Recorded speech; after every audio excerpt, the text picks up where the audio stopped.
Good morning and good afternoon, everyone, and welcome to today's Exploring by the Seat of Your Pants event. My name is Joe Grabowski, and I'll be your host for today. Hosting today from the great outdoors is just too nice of a day to stay inside. So hopefully the signal stays nice and strong and we don't get too many loud noises in the background, but I hope everybody can get outside, spend a little time there today. So next week, as most of you know, is World Ocean Week. And we're excited to be collaborating with ECOP Canada and the Canadian Ocean Literacy Coalition to bring the adventures and stories of early career ocean professionals from different disciplines to youth around the world. So this global collaborative network is focused on uplifting the diverse perspectives of new generations of ocean professionals through a collective voice, ensuring that knowledge is transferred between experienced professionals and the next generation to promote ocean sustainability for the ocean we want. This program is endorsed by and part of the UN Ocean Decade for Sustainable Development. So today we have an amazing speaker joining us today. We've got Danielle Veer. She is the founder of the 5-time award-nominated Veer Group. Danielle was named by the Royal Institute of Naval Architects as one of the most influential women of the century and was listed by the Ocean Opportunity Lab as an inspirational female founder to watch. So as a clean shipping and energy company, Veer will gain breakthrough momentum by developing the first clean container ship to cross an ocean. Originally from the Great Lakes of Canada, Danielle began sailing at age 13. And today, I believe she is joining us from the Maritimes out in Nova Scotia. So let me bring her in front and center. Hey, Danielle, how are we doing today? I'm super good. Thank you so much for having me. Of course. It's great to have you with us. I am really excited to learn about the work that you are doing. We've got classrooms in Canada and the US joining us live today. Even more are going to tune in to the event next week during World Ocean Week. So I think it's time to let you take over for a little bit, bring us into your world, your story, and then we'll have a little Q&A action. Awesome. Thank you. Share my screen now? Yeah, let's go for it. Okay. Let's see if I can get this to work. All right. I have high hopes for your tech skills. Looking good so far. And oh, sorry. Wait, there we go. Okay. I see it. And it is in. There. Okay. Is this coming up okay? Yeah, looks good. Awesome. Well, hello, everybody. My name is Danielle Southcott, and I am the founder of Veer. And I am indeed calling in from the Maritimes, so I'm not sure if anybody is in Nova Scotia, but I am, and it's a beautiful sunny day. So thank you very much for joining me, and I look forward to talking a little bit about clean shipping. So just to introduce myself, my name's Danielle, and I started sailing on tall ships at age 13 in the Great Lakes, so Lake Ontario. And you can see this ship here on the right-hand side is called St. Lawrence II. And the St. Lawrence II is an amazing program that I love very, very much, and that's where I started. You can see some of the other crazy pictures of me sailing around on different tall ships, and I did that for around 10 years straight. And I love this type of thing so much, and I love St. Lawrence too so much, that for the past couple years, my companies have sponsored young women and other people with barriers to access to sailing on these ships. So you go home, bug your parents, and say, I want to go sail on a tall ship when you get home. But I'm here to talk more about shipping in a more industrial sense of the word. So when we think about shipping and shipping of cargo, it's more ships like this that you see on the screen that move everything around us. Something kind of interesting to think about is that almost 100% of everything around you right now has been shipped on one of these vessels. So 90% of things. So if you pick up your pencil or your notebook or whatever it is you have around you, there's a very, very good chance it was in one of these containers on one of these ships. So that's not something we think about very often, but shipping plays a role in everybody's life. So the problem with that is that ships are actually pretty dirty and pretty damaging to our oceans. They can have negative effects on the air, on the water, and also on marine life, so such as whales. I'm someone who really loves whales, loves dolphins, and of course loves the ocean. I'm a big environmentalist. So because I love sailing and because I love the ocean, I had to do something about this. I had to address this problem. And one way that I wanted to do that was provide a solution. So I thought about what is the challenge or what is the opportunity that I'm trying to address. And so for me, that was that people who want to ship things at sea, they need to have the right price and the right speed. Those are important concerns for clients. Because if one of those ships takes a really long time to cross the ocean, it's not going to be really good for their business if their products are stuck at sea. Another thing is that carbon emissions and other things such as damaging to whales and all these other environmental concerns are going to become problems because of the law. So basically, no easy way exists for clients to have clean shipping services. And so that's the problem I wanted to address. So the solution I'm trying to come up with, I think I may have come up with a pretty good solution, is something that will save people money and it will either comply with or exceed environmental regulations. And we're also going to add value to their brand. So I wanted to have a fast vessel that was super clean and that made it cool and exciting and beautiful to ship using containers.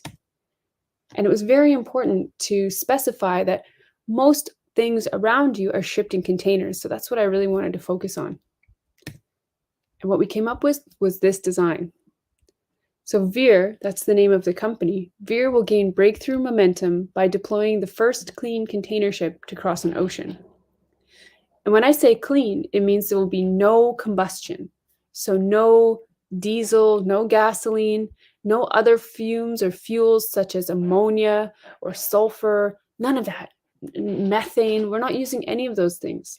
We're just going to be using wind and what's called hydrogen fuel cells.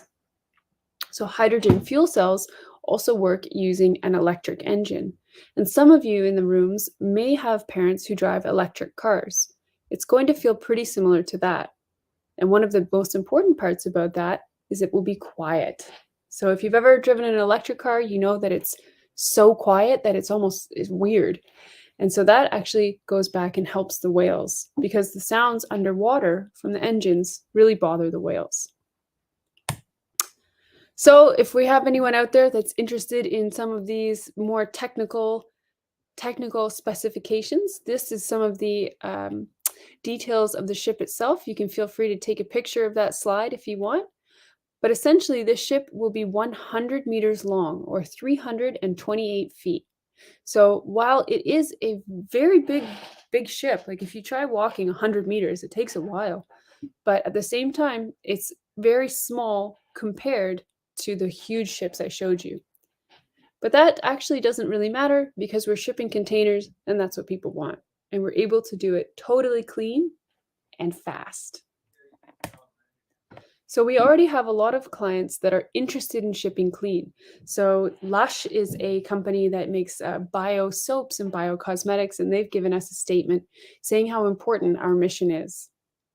As well, we have another company called Ocean Bottle that also wants to support our mission because they want to clean up their products. So there are companies all over the world that wish that they could ship clean, but they don't have an option yet. So we're gaining momentum and we're getting support from companies like them.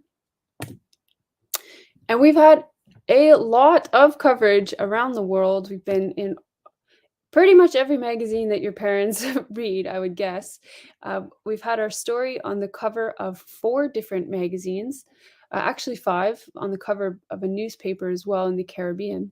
And yes, we've had amazing coverage for this, and momentum just continues to grow, and people just want to learn more about how can we actually be shipping clean and how can we help the environment sooner. So where will we really be sailing? Well, these ships will have the capability to sail anywhere in the world unless there's a bridge.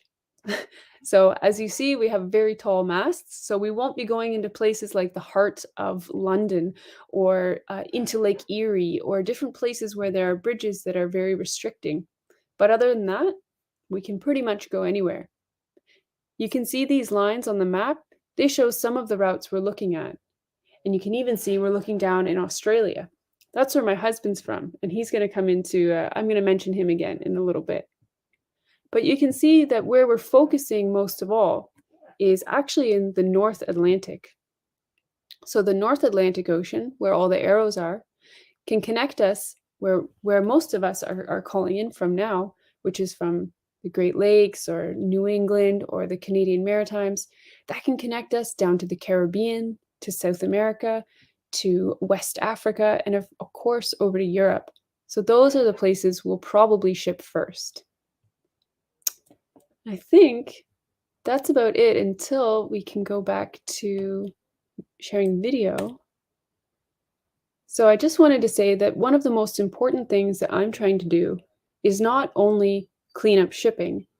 What I'm trying to do is inspire everyone, especially everyone in this room, to reconsider how things are done and think that you can make a difference and that you can just go for something. It doesn't have to be the way it always was. And here's a little quote, is that somewhere inside of all of us is the power to change the world. And I just want everyone in the rooms to know that I firmly believe this. And I hope that you're inspired by what we're talking about today. Thank you. And I will try to stop sharing if I can. All right. And let me find you. Sorry. There we go. We got you now. Let's get you back from that screen share. And I did have just one more thing before we sure. jumped in, but I just wanted to be back on camera for that. So I said I was going to mention my husband again, and he is actually a shipwright from Australia. And a shipwright is somebody who works mostly with wood to build ships. And when I told him I was doing this presentation for all of you, well, he had an idea, and it's right here. So we wanted to show you what it would actually be like to see one of these ships. And while it is actually accurate in terms of height and length, there are some differences from what the real ship will be like. But here you can see each of the containers. I don't want to tip it or they'll fall off the ship, and how the three masts interact. So this vessel will be using actual normal sails. So they are built in a different way, but the sail canvas that our ships are going to use is the same if you've ever gone sailing with your parents on a little sailing yacht of some kind.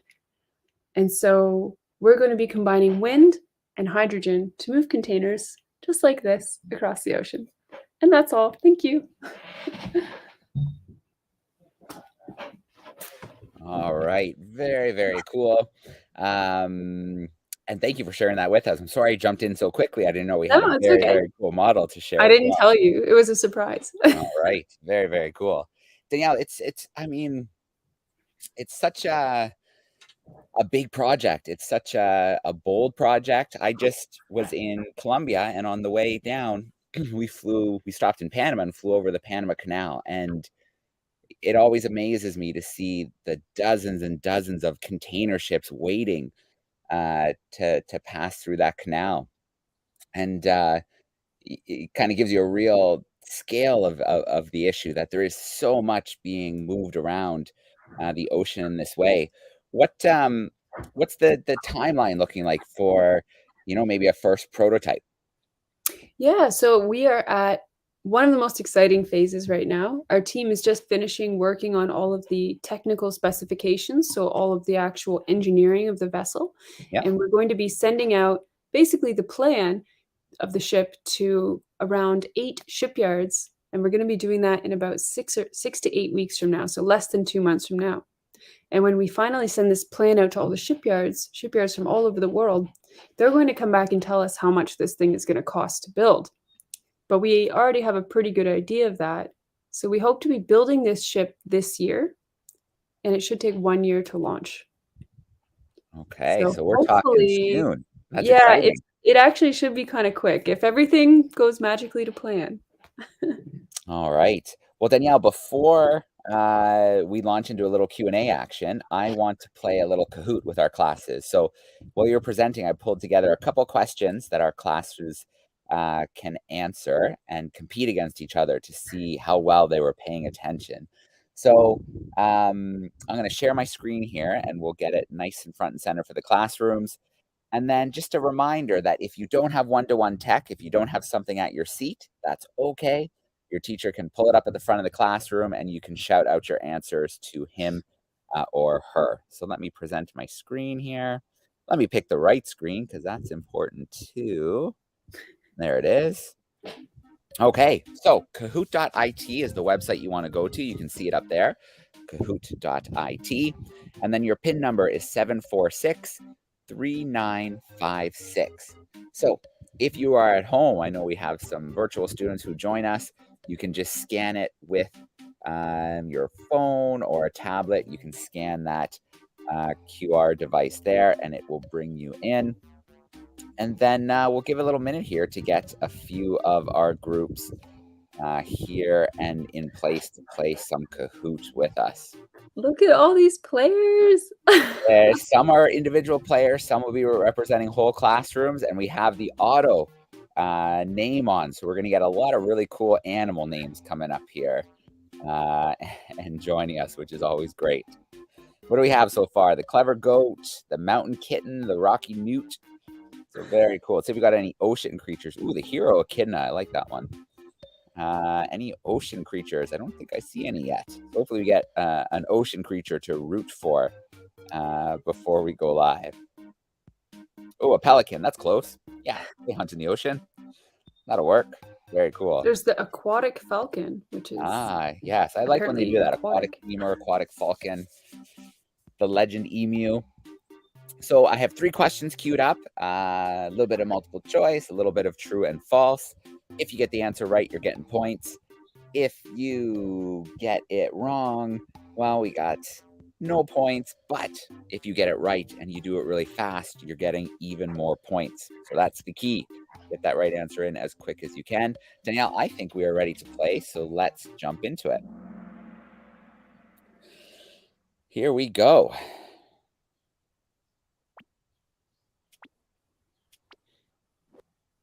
First question coming up. How old was Danielle when she started sailing? Was she 9? Was she 10? Was she 13? Or was she 18? Let's see how we do here. That 20 seconds is ticking away.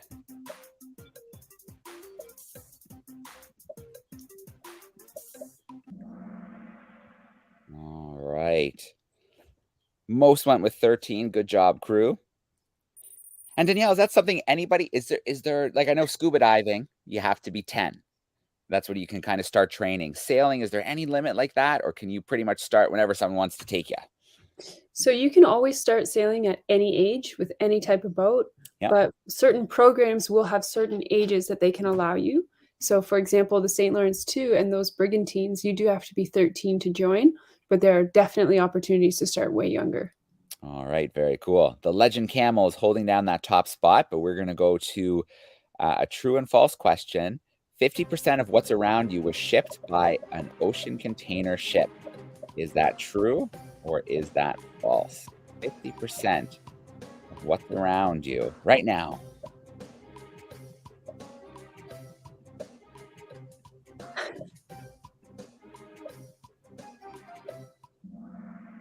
All right, let's see how we did. There we go. Most went with false. Danielle shared with us that probably about 90% of what's around you probably at some stage was shipped on an ocean container ship. So that really gives you the scale for the problem. And some students might remember not too long ago when a ship was blocking the Suez Canal, one of those giant container ships, and that backed up shipping all around the world. So it is a complicated system, but I guess it's a fragile system too, Danielle. If something goes wrong, there can be big consequences. Yeah, absolutely. So there are certain passageways or arteries around the world, such as the Suez Canal that you just mentioned, and also such as the Panama Canal, which you mentioned earlier. Those are 2 examples of places that get very physically restricted and constricted, but the ships still need to go through. There are a lot of other places as well, such as the English Channel, the Kiel Canal, and of course the St. Lawrence Seaway, where those similar types of issues can easily arise. And essentially what we see is that over the years, shipping has always gotten bigger and bigger and bigger, and these absolutely massive ships, and they can float out at sea almost any size. But what happens is when they come into ports, there are certain restrictions, and eventually it becomes a bit of a problem because the ships are just too big. And that's what we saw with the Suez Canal. Yeah. All right, let's get to our leaderboard. The Happy Penguin has snatched that coveted top spot, but we have one more question, a true and false. A clean ocean crossing means no combustion, so burning of fuel. Is that true or is that false?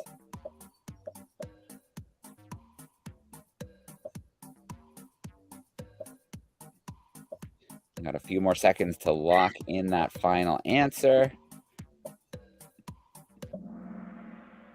Okay. Good job, crew. That is absolutely true. It would be pretty amazing if we could use sail and we could use other sources to have that clean shipping and get things moving around the world in a cleaner way. So let's finish off and take a look at our podium. In third place, we have the Mystery Wildcat. In second place, the Hero Lion. And to finish things off, in that top spot, we've got the Happy Penguin held on for the last two questions. Very, very cool. I'm going to come back from that screen share now. We will shut down our Kahoot. Thank you so much for playing with us, classrooms. And now let's meet a couple camera classrooms for some questions. If you're tuning in via YouTube, use this chat sidebar and send us in your questions. We will work some of those in. But let's get started. We have a classroom here, and they are joining us. Oops, I accidentally closed my page. So it's Miss Garner's crew who's hanging out with us. Let's bring them in front and center. And anything is fair game about sailing, about ocean ships, about how we can get across the ocean safely. So let's go. Okay. Hey, third graders. Ooh, All we got a right. lineup. Danielle, I hope you're ready. I have a question ready. I think Okay. you might have a question ready. You have a question ready, sir? I'm thinking. So. Okay, you need to go to the back of the line. Brooke, you got a question? Excuse me. How long has how long has it been since you started Veer? That's a great question. How long has it been since I started Veer? Around 2 or 2.5 years. Okay, I just want to put in perspective how impressive that is, Danielle, because about 2 years and you're already at a stage where you're putting out the ship plans, the shipyards to build it. That's pretty awesome. Yeah, well, I should say I've been working in clean shipping and on sailing cargo ships for almost 12 years. Yeah. So I've been obsessed with this for a while. Fair enough. All right, who's up next? We're ready for you, bud. Ethan, your question disappeared? Yeah. Okay. All right, Celia, you got a question? Do fish live in salt water? Yes, absolutely. So most of all the water in the oceans is all salt water. There's actually fewer freshwater areas such as the Great Lakes. So most of every whale and dolphin that you see is going to be living in salt water, except for some dolphins that live in rivers. Thank you. All right, and I do really want to highlight how important it would be to have those quiet ships for whales. Whales communicate through sound, through over long distances, and that loud sound that those container ships make really disrupts them, really has an impact on them. So I think that aspect of the clean technology will be so good for our marine mammals. Okay, bud, we're ready for you. How heavy are the boats going to be? Because I know they're going to be at least a ton. How heavy are the ships going to be? That's a great question. They are going to be 1,600 tons. Whoa. Heavy. That's That's really heavy. It's a really heavy boat. We're going to take one more question from your group, and then we'll visit another class, but I promise we'll come back. So save your questions. What age did you figure out sailing? What age did I figure out sailing? I will always be learning more about sailing. So I don't know if I can say I really figured it out, but I started to feel a lot more confident when I was around maybe 17 or 18 years old. So it probably took me about 4 years to get a bit more confident, but I'm always, always learning. And I missed the answer to that question about can you sail they're in third grade, so they're 8 and 9 years old. Would they be able to sail?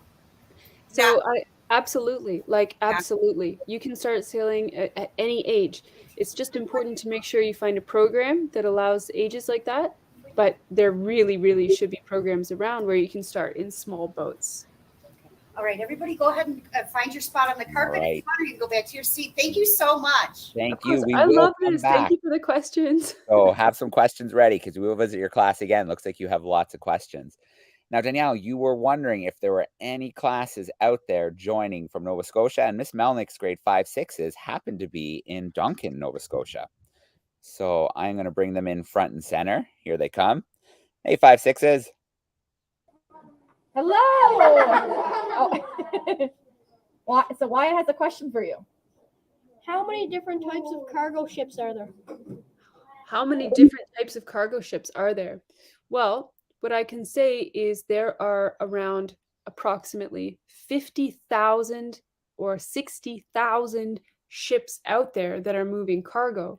But if you want to talk about how many different types of cargo ships are there, there's a lot.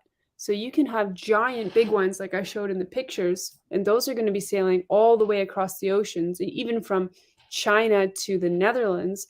But you can also have all different kinds of smaller cargo ships that will go in smaller areas. So, for example, there are a lot of smaller container ships that go through the Caribbean islands.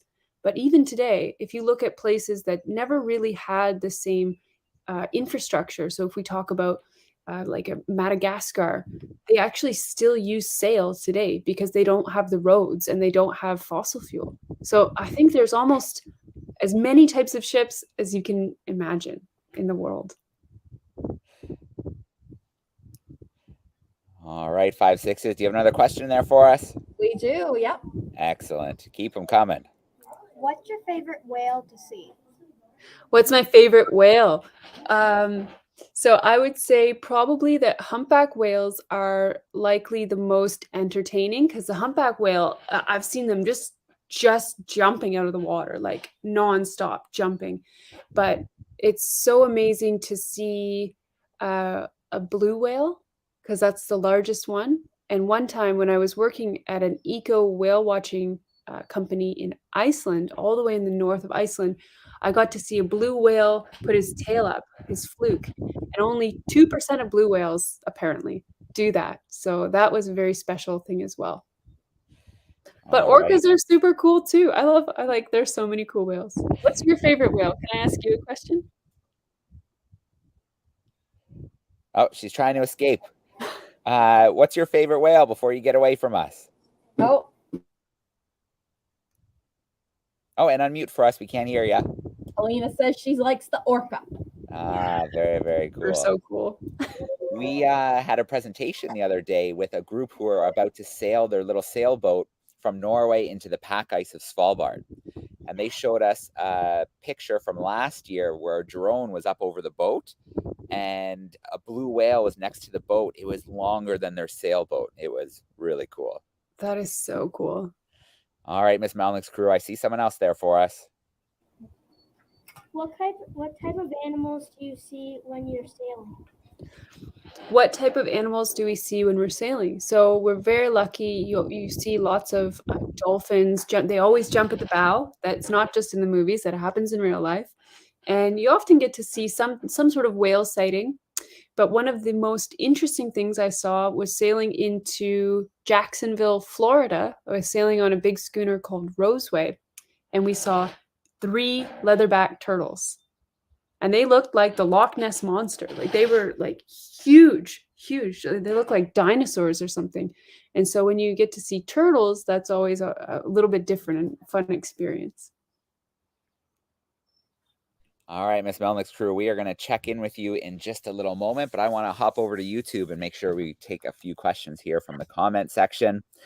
So let's get started here. So, okay, this one's about whales, and we already talked about how sound affects them, but they're wondering if there's any thoughts around other impacts like whales being hit by the container ships. Yeah, that happens. And I was going to put a picture of that on the presentation. Then I thought, I don't know if I'm going to put a picture of that. So there are different reasons and different theories about why ships like that actually hit whales. And one of them is that the ships are moving very fast and that the ship collides with the whale. But I'm not entirely sure that that is a real reason. I still need to do more research myself on that. But I know that with the sound, because whales navigate and communicate by using sound and vibrations in the water, that the sound of these ships, not only does it impact their ability to communicate with others, but it can confuse them. So certain whales actually can go towards ships when they're making loud noises and they hear the engine. And it apparently, according to some of the papers I've read, it confuses the whale so much that they swim towards it. And of course, then that's a much higher risk of collision. Okay. All right. One more question here from YouTube, and then we'll visit some smiling faces again. So, sailing, you've obviously been doing it for a long time. What is your favorite part of sailing? My favorite part of sailing, well, I don't know what my favorite part is, but I'll tell you the part I've been dreaming about most lately, because my husband and I, we just bought our own sailboat, and I'm thinking about the first moment where you go out and you haul the sail up and you feel the wind taking it and you turn the engine off. And that moment when all of a sudden it's just the wind pushing you and there's this silence and you're working with nature, and it's like, it gives me an exhilarating feeling. And so that's the feeling I'm thinking about most. All right. A real connection to nature where you don't hear those man-made sounds like the plane that's flying over me right now, which is nice and loud. Okay, Mrs. Garner's crew, I know there were lots of questions. Do we want to ask a couple more? We are ready. Excellent. Okay, go ahead, Maggie. Does your team have a record? Have a record? Well, I mean, many of my team members have won awards in their own way, whether it was for different designs they're doing or some of their different types of work. But because our ship is not launched yet, we don't have any records with that. But when we are launched, we will definitely have some records. And I should probably start reading the Guinness Book of World Records to see which ones we're going to work towards. But we will be holding the first clean container ship to cross an ocean and the fastest. Very cool. Remember? Great question. How do you sail? How do you sail? Well, that one took me, as I said, about 4 years to figure out. I can be a bit of a slow learner. But basically what happens, hold on. Basically what happens is that the wind travels around in front of and behind the sails. And it's not what you think. It actually sucks you forward. So if your teachers, I'm going to put this on your teachers. If your teachers can teach you about suction and vacuums, that's actually how a ship moves forward. So it's the same exact principle as how an airplane flies. It's all science. It's all science. That was an easier answer. Okay, Do you drive a boat too? Yes, I do. Yes, I do drive boats as well. I have a 200-ton offshore captain's license. wow. And how much do you think the boat's gonna cost? Yeah, down to brass tacks. That's good.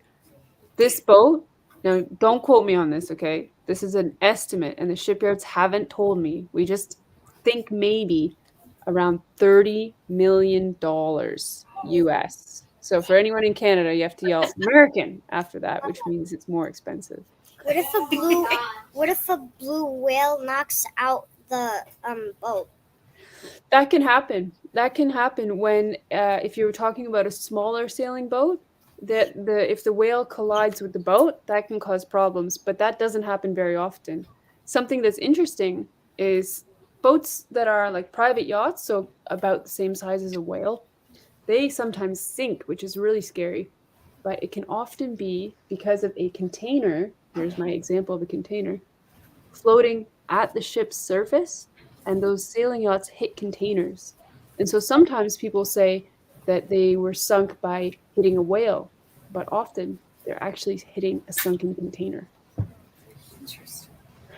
All right. We're going to take a little pause from your crew, Mrs. Garner. There's so many questions there. But we will come back. I promise we'll visit one more time before we wrap up for today. And wow, there's some tough questions there, Danielle. It's a good thing they're not overseeing some of or investors, because they want those answers and they want them now. Yeah, well, everybody has questions, whether it's these students or investors or the media. And so I'm ready to answer. You're ready for them. Very cool. Miss Melnick's crew, I think we can grab another question or two from your class. How many more containers will your boat hold than a regular container ship? Yes, how many containers will our first design of ship hold compared to other container ships? So if you want to talk about all container ships, we will be in the smallest category. So we will transport 157, so 157 containers. And that would be about the same as small ships that go from Caribbean island to Caribbean island, for example. But if you want to talk about the largest ones in the world, which are not really what we're competing with, they are 22,000 containers.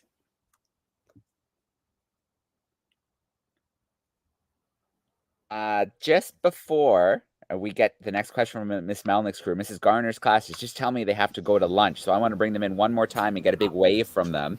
Thank you so much, Mrs. Garner's class, third graders, for hanging out with us today and all of your great questions. So good to see you hanging out with us. There they are. Okay. Very cool. Have a great lunch, Mrs. Garner's class. Have a good week. Okay, all right, everybody. We'll see ya. Thank you. Thank you. Okay, Mrs. Melnick's class, we're ready. All right. What's the tastiest fish you've eaten? What is the fish you've eaten? Yes, the tastiest fish that I've ever eaten. We caught a lot of fish when I was sailing because you can just put one line over the back of the boat. I'm trying to think, what is the tastiest one? I don't even know. I don't even know which is the tastiest. You know what? We had amazing, I thought I was going to say the sushi of the big fish we caught in the ocean, but I think it would actually be the mackerel, king mackerel that we caught in the North Sea that we smoked. And the Dutch always smoke their fish, and that's so good. I'm like salivating.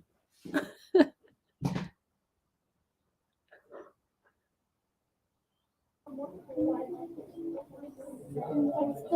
coolest sea creature you've seen? What is it? What's the coolest sea creature that you've seen? What is the coolest sea creature that you've seen? The coolest sea creature. So if it wasn't the whales and it wasn't the turtles and it wasn't the dolphins, it's probably the giant jellyfish and the little jellyfish and the hundreds and hundreds of jellyfish and the jellyfish that actually they stick up out of the water with a sail. That one's called a man of war and it can kill you. And I think probably the jellyfish are some of the most mesmerizing and magical creatures that you'll ever see. All right. Thanks, Miss Melnick's crew. We are going to grab maybe one or two more from YouTube before we sign off. And maybe we'll come back because I see one more person at the camera in Miss Melnick's class.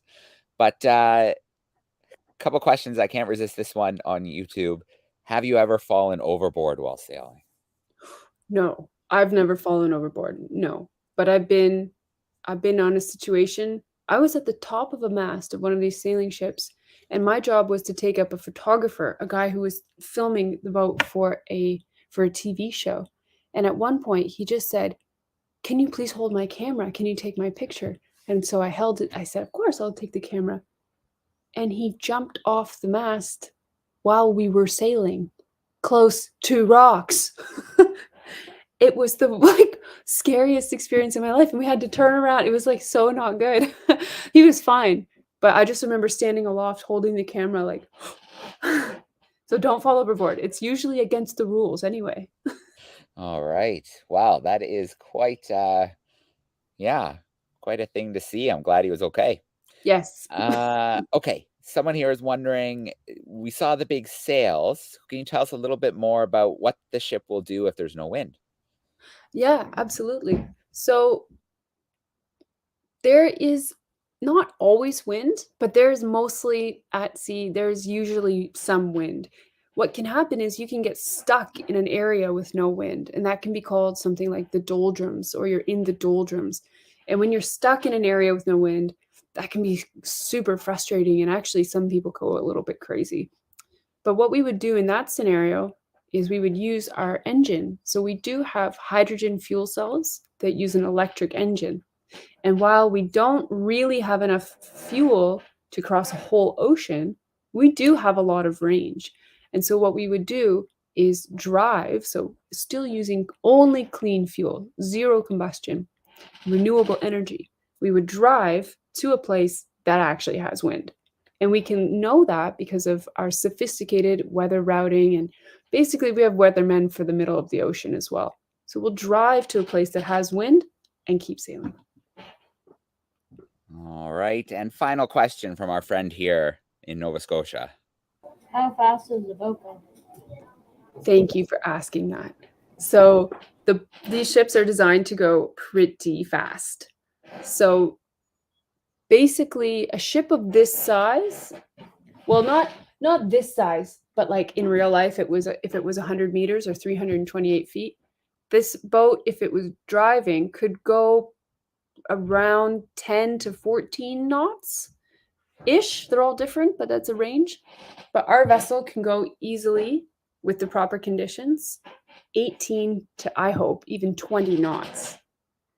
And so for a cargo ship of this size, that's very fast.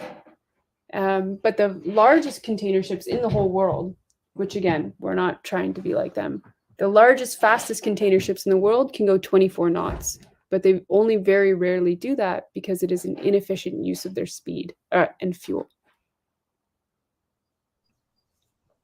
All right. Well, I want to start off with a huge shout out to our classrooms today. Thank you so much for joining us live. Our classrooms in camera spots, our classrooms who tuned in via YouTube, and then our classrooms who will be checking out the event over the next few weeks. Thank you for all of those great questions. Miss Melnick's crew, that's some awesome questions. There they are, nice and close. We had some really close-up views there of Miss Melnick's crew. Very cool.